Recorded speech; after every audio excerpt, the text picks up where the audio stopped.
যে 12 তারিখ আমাদের গণভোট হবে।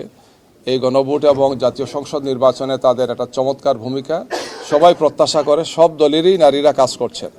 আমরা তাদের জন্য একটি সুন্দর, সেফ, নিরাপদ পরিবেশ আমরা দিতে চাই। কিন্তু দুঃখজনক হলো সত্য যে একটি দলের পক্ষ থেকে আমাদের নারী কর্মীদের উপর মারাত্মক ধরনের আচরণ করা হচ্ছে, যেটি একটা উদ্বেগ এবং উৎকণ্ঠা তৈরি করেছে। আমরা ইসিকে বলেছি, নির্বাচন কমিশনকে আমরা অনুরোধ জানিয়েছি এই ব্যাপারে ওনারা যাতে প্রয়োজনীয় পদক্ষেপ, রিটার্নিং অফিসার, আইনশৃঙ্খলা বাহিনী সহ যারা আছেন মাঠে কাজ করেন তারা যাতে সেই ভূমিকা পালন করেন। রেইনবো অলরাউন্ডার এক্সটেরিয়র পেইন্ট বাড়ির বাহিরের দেয়ালের সুরক্ষা নিয়ে থাকুন নিশ্চিন্ত, সাথে পাচ্ছেন 10 বছরের ওয়ারেন্টি। আমরা স্ব জায়গাগুলোতে, স্ব এলাকাগুলোতে আমরা তাৎক্ষণিকভাবে এগুলো অভিযোগ করেছি, কিন্তু আইনশৃঙ্খলা বাহিনী খুব ভালো ভূমিকা আমরা দেখতে পাচ্ছি না। দেশের বিভিন্ন জায়গাতে এই ধরনের ঘটনাগুলো ঘটছে। একটি বড় দলের পক্ষ থেকে তাদের নেতা কর্মীরা এই সমস্ত কাজগুলো তারা করছে।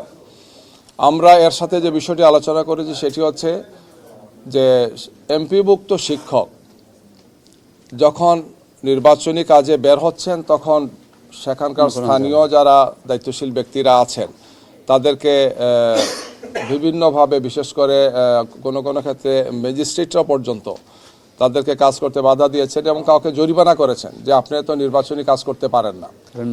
তো আমরা তাৎক্ষণিকভাবে বলেছি যে যেখানে একজন এমপিভুক্ত শিক্ষক তার নির্বাচনে প্রতিদ্বন্দ্বিতা তিনি করছেন, প্রার্থী হচ্ছেন, সেখানে একজন কেন তিনি ভোট কর্মী হতে পারবেন না, এটা আমরা তাদের দৃষ্টি আকর্ষণ করেছি।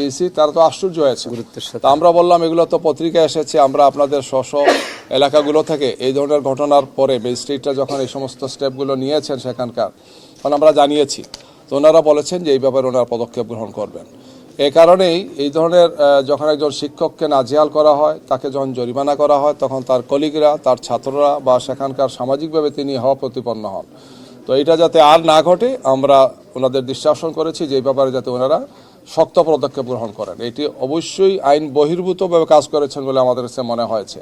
ওনারা ব্যাখ্যা দিয়েছেন যে সংশ্লিষ্ট কর্মকর্তা যারা আছেন তাদের আইনি ব্যাখ্যা বুঝতে অসুবিধা হচ্ছে। তাহলে আইনি ব্যাখ্যার অসুবিধার কারণে একজন ব্যক্তির, একজন শিক্ষকের তার সম্মানহানি হোক, এটা তো কেউ চায় না। এটা যাতে আর রিপিটেডলি না যাতে ঘটে আমরা সেটা তাদের দৃষ্টি আকর্ষণ করেছি। আমরা প্রতিবারই এসে একটা বিষয় ওনাদেরকে বলেছি, আজকেও সেটা বলেছি যে সিসি ক্যামেরা স্থাপন ভোট কেন্দ্রগুলোতে। ওনারা বলেছেন যে এ ব্যাপারে আমরা পদক্ষেপ নিয়েছি, সার্কুলার দিয়েছি। তো আমরা বলেছি এটা এখনও দৃশ্যমান হয় নাই।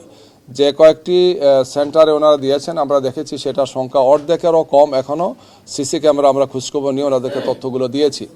এবং এই ক্যামেরাটা অনেক ক্ষেত্রেই সেন্টারের বাইরের দিকে দেওয়া, অর্থাৎ বাইরে কি হচ্ছে সেটা দেখা যাবে, ভিতরে যদি কোনো দুষ্কৃতিকারী বা সন্ত্রাসী কোনো কাজ করেন, কোনো দুর্ঘটনা ঘটান, তাইলে সেটা তো দেখার আমার কোনো ব্যবস্থা নাই বা রেকর্ড রাখার কোনো ব্যবস্থা নাই।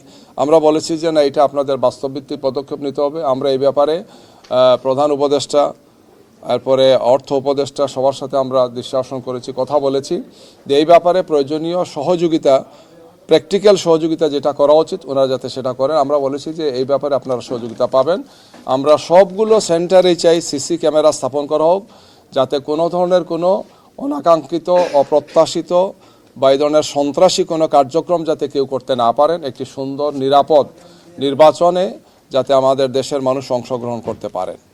এছাড়াও আমরা কিছু কিছু এলাকাতে আইনশৃঙ্খলা বাহিনীর দায়িত্বে যারা আছেন, জেলা পর্যায়ে অথবা রিটার্নিং অথবা সহকারী রিটার্নিংয়ের দায়িত্বে আছেন, এমন কয়েকজন দায়িত্বশীল ব্যক্তির ব্যাপারে আমরা দৃষ্টি আকর্ষণ করেছি যে তাদের আচরণ মনে হচ্ছে যে তারা কোনো একটা দলের পক্ষে নির্লজ্জভাবে ভূমিকা পালন করছেন। তা আমরা দৃষ্টি আকর্ষণ করেছি, আমরা বলেছি যে আমরা স্থানীয়ভাবে এটা বলেছি, আমরা হয়তো এক সময় এটা আপনাদের মাধ্যমে জাতিকে জানাবো, যাতে এটা জানাতে না হয় এই জন্য ওনাদেরকে নিরপেক্ষ অবস্থানে আসার জন্য যাতে ইসির পক্ষ থেকে ওনারা পদক্ষেপ গ্রহণ করেন। এই সামগ্রিক বিষয়গুলো নিয়ে আমরা কথা বলেছি। আরেকটি বিষয় আমরা ক্লিয়ার করেছি যে প্রবাসীরা যে ভোট দিয়েছেন, এটা প্রবাসীরা জানেন যে 25 তারিখে শেষ তারিখ, কিন্তু ওনারা বলেছেন যে না, এটা চাইলে আরও 2-3 দিন পর্যন্ত দিতে পারবেন। মূল কথা হচ্ছে যে 12 তারিখের মধ্যে এসেই বাংলাদেশে পৌঁছতে হবে। তো এই হিসাবে যদি এটা 30 তারিখ বা 31 তারিখ পর্যন্ত ভোট তারা দিয়ে পোস্টাল ব্যালটটা পাঠান বাংলাদেশে, ওনারা যদি পোস্ট অফিসে দেন তাইলে এটা এই সময়ের মধ্যে পৌঁছে যাবে, ওনারা আমাদেরকে বলেছেন। যেহেতু 3 দিন বন্ধ ছিল, গত আপনারা জানেন যে 23, 24, 25 3 দিন বন্ধ বলতে 23, 24 হচ্ছে শুক্র শনিবার মধ্যপ্রাচ্য বন্ধ থাকে, আবার শনি রবি 24, 25 পাশ্চাত্যের দেশগুলো বন্ধ থাকে। এই জন্য একজন ভোট দিয়ে পোস্টাল ব্যালটটা পোস্ট অফিসে দেওয়ার ক্ষেত্রে হয়তো অনেকের ধারণা ছিল যে পোস্ট অফিসে দিলাম অন্তত সেটা আসবে না।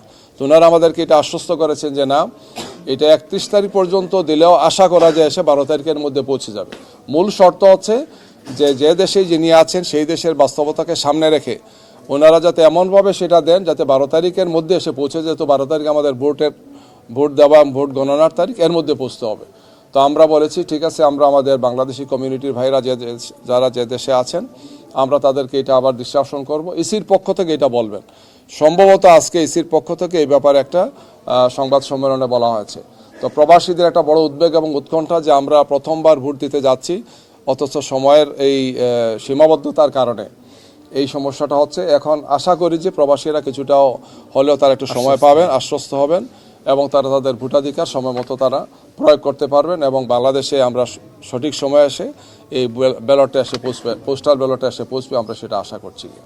এই সমস্ত বিষয় নিয়ে আমরা আলোচনা করেছি, তাদেরকে দৃষ্টি আকর্ষণ করেছি, তারা আমাদেরকে আশ্বস্ত করেছেন যে এই ব্যাপারে প্রয়োজনীয় পদক্ষেপ তারা গ্রহণ করবেন। একটা প্রশ্ন